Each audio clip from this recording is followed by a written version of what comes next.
What is up, guys? We are in the garage today, which is something we haven't been in the last couple videos. A lot of you are probably confused on what's going on, so I'm just gonna make it cut it as short as I possibly can. So we got the transmission in the truck and it didn't work. It didn't function. It didn't act like it went into any gear. It pretty much acted like it did nothing. So we did a line pressure test and we had 0 psi at every single test port. And so from that point on, I was like, we're just going to have to pull the trans and go from there pretty much. So upon pulling the trans, we found some problems.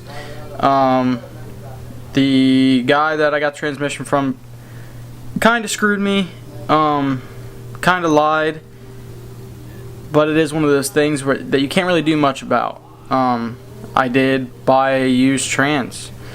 I trusted this guy and that's what I get. So if I can make this lesson for you guys, if you do buy something used from someone, make sure there's proof for stuff, and don't just trust somebody because they're reputable. That doesn't mean anything. So long story short, I'll show you guys the damage and what caused the issues and explain to you guys a little bit about valve bodies. Okay, so pretty much without going extremely in depth, so pretty much the main issue, not the ones that we found, what was causing our problem was, this is the main valve right here. This is what is pulled when, mind you, this is a 47 RE valve body right here. So this is what's pulled when the shifter is actuated. So when you pull down on the lever on the column and you shift it through gears, it rotates this guy right here, okay? Well, this little rooster tail, or whatever you want to call it, or lever, sits in the groove on this manual valve. So I'll kind of show you guys here. Anyhow, it's supposed to sit something like that, and then when you actuate it, when this spins, it'll pull that in and out, okay? So pretty much this wasn't connected whatsoever. So it was pretty much staying in neutral or whatever it was in, or stuck in, or whatever else. So that was our main issue that I know of. I could put this back together and it could still be messed up. But this was not connected. Obviously that's important. Our other issues. Upon pulling the trans and valve body, we found that like this connector was completely destroyed, broken.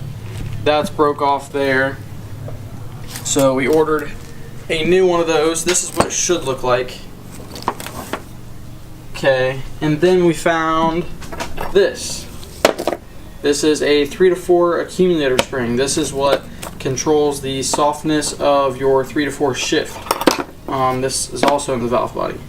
This is obviously broken. This is kind of a common thing. It's not really a big deal if this is broken. He would have no way of knowing that, other than, you know, I mean, it's still broken at the end of the day. But I'm not really mad about this. That is what it is. A lot of people say they don't even notice when this breaks. But yes, that controls your stiffness / softness in your 3 to 4. And this is what it should look like. And then I believe that's all the damage as far as the valve body goes. There was damage on the pump stator.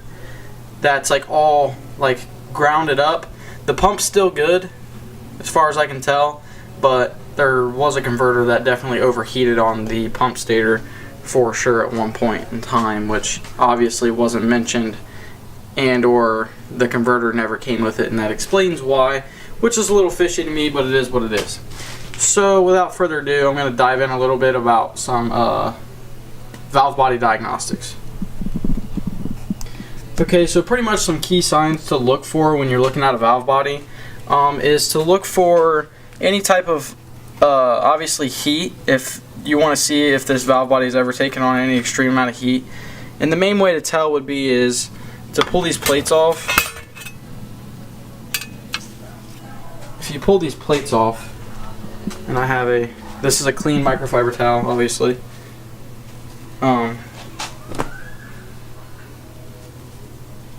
Okay, maybe not clean enough to use because it has some contaminants on it. But you just want to wipe it down and you'll see how it came clean. You'll see how you can kind of see those channels and a little bit of scoring, which will be kind of normal and fitting.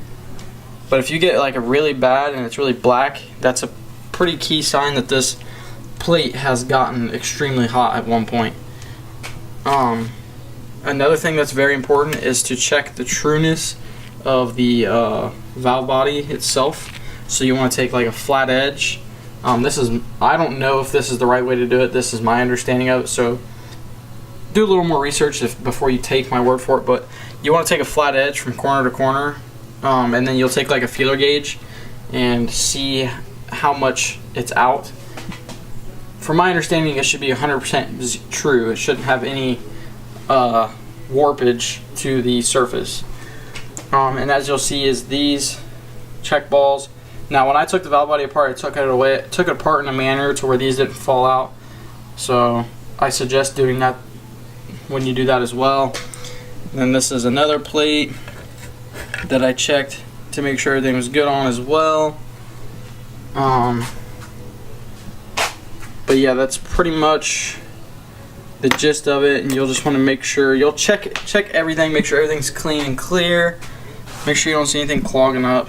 I even pulled some of these out, these springs, and made sure they weren't broken or anything crazy. And just check everything out. This valve body actually looks like it hasn't really seen too many hard days from what I can tell and my expertise, which is not a lot. I'm by no means I know nothing about this stuff. I'm learning it right now as you guys are. So I'm getting ready to start throwing this thing back together, and we'll see where that takes us. While I got this hooked up, I thought I'd just show you guys what was going on. So this is your shifter. When you pull your shifter in and out on the column, this is what this is supposed to do. This was not connected whatsoever in the valve body. So that was my issue. Okay, so after getting the valve body all together, everything's finished up with it.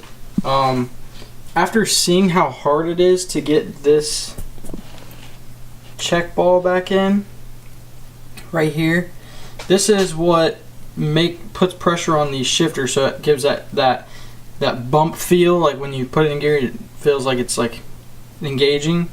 That's what gives it that feel. And there's just a spring behind here and this rubber ball. Well, this is the manual lever that has to be connected. Has to be in those grooves right there. So you have to press this in with your finger while trying to rotate this over, but it hits right here, so you have to lift this up while holding this ball in under spring pressure and also line this up, and it's impossible. So what I ended up doing was I take a flathead and I pried against right here where that bolt is, the head of that, I pried against that and held the ball in while I adjusted this over here, got it in place, and then pulled this over and dropped it. You're gonna mess up a lot of times. You just can't get frustrated with it, or else you're not gonna ever get it done. But now I understand why. They probably didn't even realize they never had that disconnected or connected. Now the real fun part is going to be connecting the parking rod to that. I don't know how I'm going to do it yet.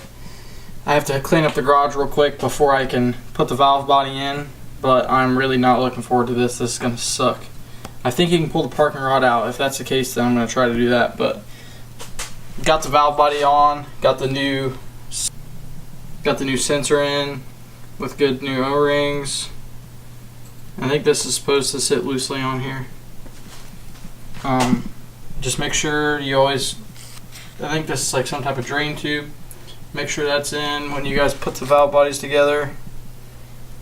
And just make sure you go through every bolt and make sure every bolt is tight, because the last thing you want is a valve body leak, because it will not be fun.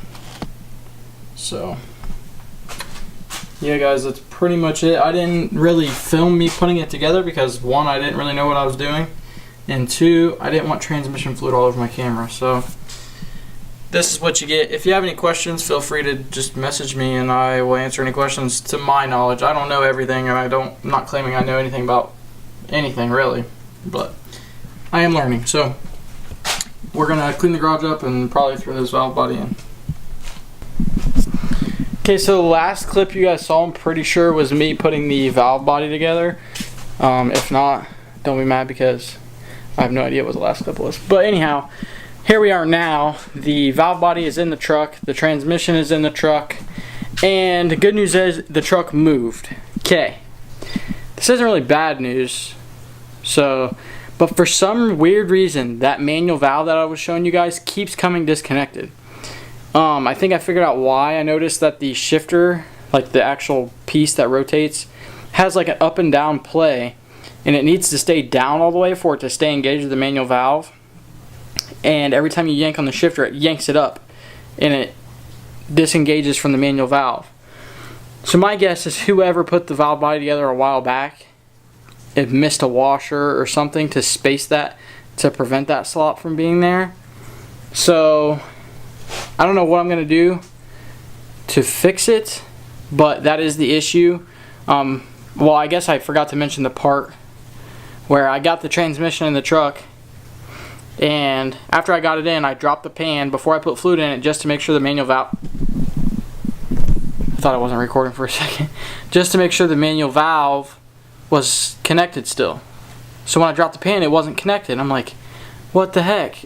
So it must have gotten disconnected from moving around while I was installing the trans. So I reconnected everything, make sure everything was good, put the pan back in, filled it with fluid, put it in drive. The truck moved fine. I'm like, sweet. So after I get it in drive, I go to put it in reverse and park in neutral, and it just stays in drive the whole time. So long story short, the manual valve came disconnected again, and now I'm about to explain what's going on now. Okay, so the last clip you guys saw, I'm pretty sure, was me putting the valve body together. If not, don't be mad because I have no idea what the last clip was. But anyhow, here we are now. The valve body is in the truck, the transmission is in the truck, and the good news is the truck moved. Okay, this isn't really bad news. But for some weird reason, that manual valve that I was showing you guys keeps coming disconnected. I think I figured out why. I noticed that the shifter, like the actual piece that rotates, has like an up and down play, and it needs to stay down all the way for it to stay engaged with the manual valve. And every time you yank on the shifter, it yanks it up and it disengages from the manual valve. So my guess is whoever put the valve body together a while back, it missed a washer or something to space that, to prevent that slot from being there. So I don't know what I'm going to do to fix it, but that is the issue. Well, I guess I forgot to mention the part where I got the transmission in the truck, and after I got it in, I dropped the pan before I put fluid in it just to make sure the manual valve... I thought I wasn't recording for a second.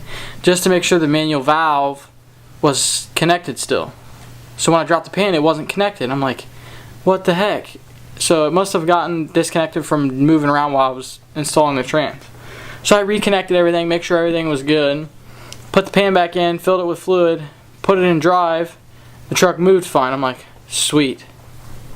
So after I get it in drive, I go to put it in reverse and park in neutral, and it just stays in drive the whole time. So long story short, the manual valve came disconnected again, and now I'm about to explain what's going on now. So long story short, after discovering that the manual valve, after assuming the manual valve came disconnected again, I came home today. I left the truck outside because I knew it was going to rain, and I kind of wanted the truck to get washed off a little bit from all the dust. So I left it outside last night, and I cleaned up the garage, and came home today and hurry up and dropped the pan and found that it wasn't indeed disconnected again.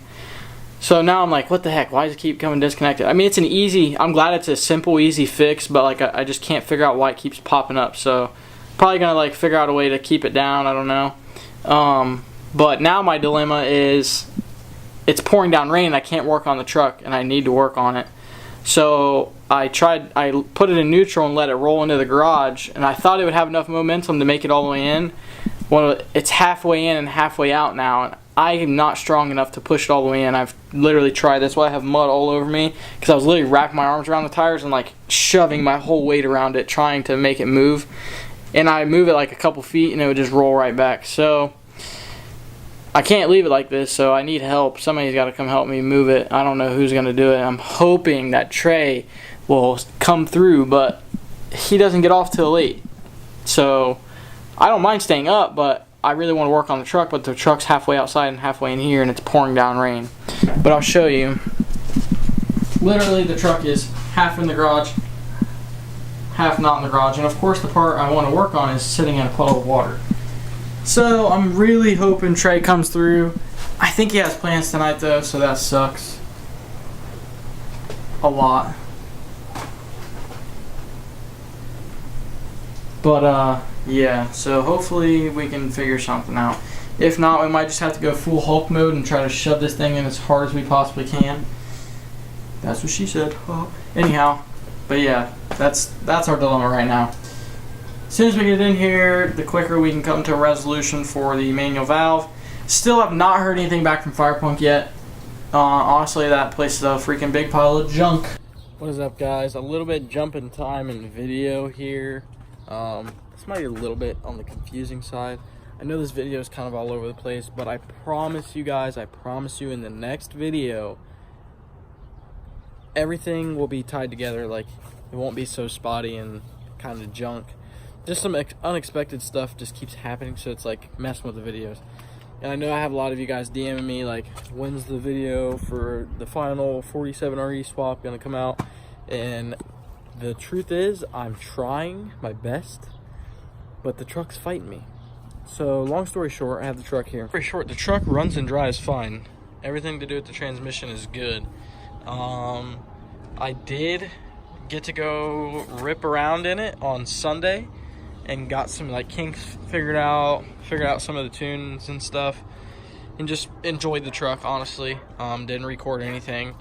And of course, since I didn't record anything, the truck started to overcharge on Monday when I drove it to work. I was planning on filming a video for you guys Monday afternoon. So the truck started overcharging, and if it was something I could just deal with at a later time, I would, but I really don't want the battery to explode. So it's gonna have to wait. I am going to put a voltage regulator in it tomorrow or the next day, and get this thing. It'll be running and driving this weekend, so it's not a big deal. It's not a big bump on the road or nothing. It's just overcharging, and I don't want to blow the battery up. So long story short, this thing freaking rips. I love the 47RE swap. Absolutely love the swap. I have no complaints so far. I have not launched the truck yet though, and that was the big downside to the A518, is when I would launch my truck, it would just eat through the clutches. Like, it would not put the power to the ground. It would just slip really bad until it got up to a certain mile per hour, and it would finally actually move. So I got hit in the eye today, so I have like a cut and a black eye probably. That'll be coming soon. So yeah, that'll be the main big test, but I'm kind of scared to launch it because I really don't want to break the truck. Like, I want to enjoy it.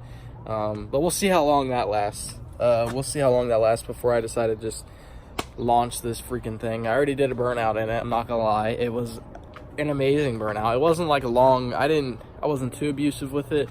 It was just like one of those things, like my neighbor down the street was like, do a burnout. So I was like, I have to do a burnout.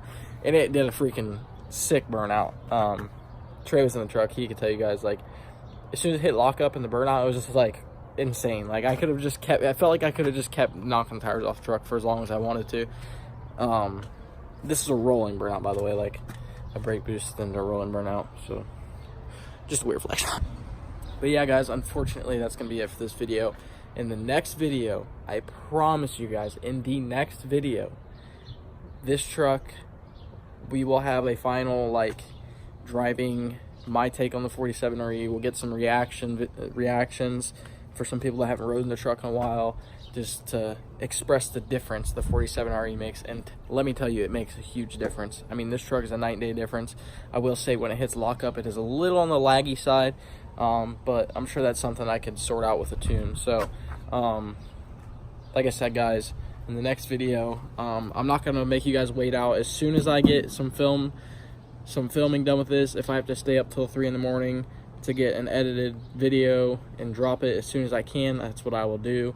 I know I've been slacking on getting the content that you guys have been waiting for. So with that being said, I'm going to try to put a voltage regulator on this thing, and I'll probably film that too, but I'll make that in a separate video. I also have another video that I might drop like a little bit after this one.